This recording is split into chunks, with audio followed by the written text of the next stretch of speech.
influencer couple that decided to abort their baby after 5 months because they found out that it had Down syndrome. And so they said that it wasn't going to be the little ray of sunshine that they had wanted, and it was not a blessing for them, and they are going to try again in another time for hopefully a better outcome. And I'm not trying to judge these people, but obviously this is ableist. And I feel like you can decide that you want to have a child, but you don't get to decide how your child is going to be once it is born, right?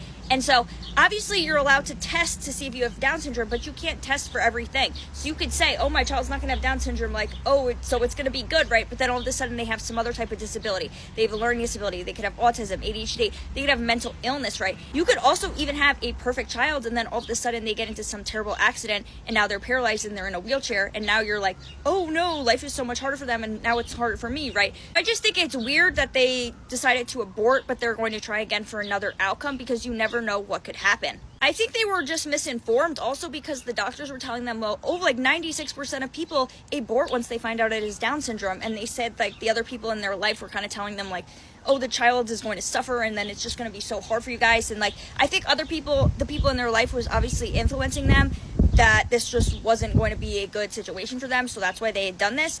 But like I said, even if your child isn't going to have Down syndrome, they could have something else that makes life harder for them, and you to care for them, right? Oh, my older brother is autistic, and I might even have autism myself. But so I said to my ex-boyfriend, like, oh, you know, like if we have a kid, like it's probably going to have autism, just because autism is genetic.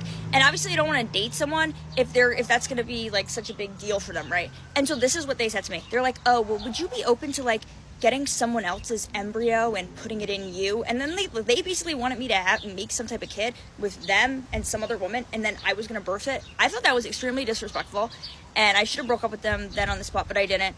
So I just think as a society, we have to make life easier for people with Down syndrome or autism or some other type of disability.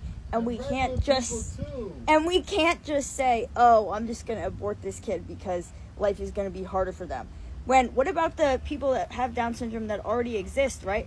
We should focus on helping them have a better life.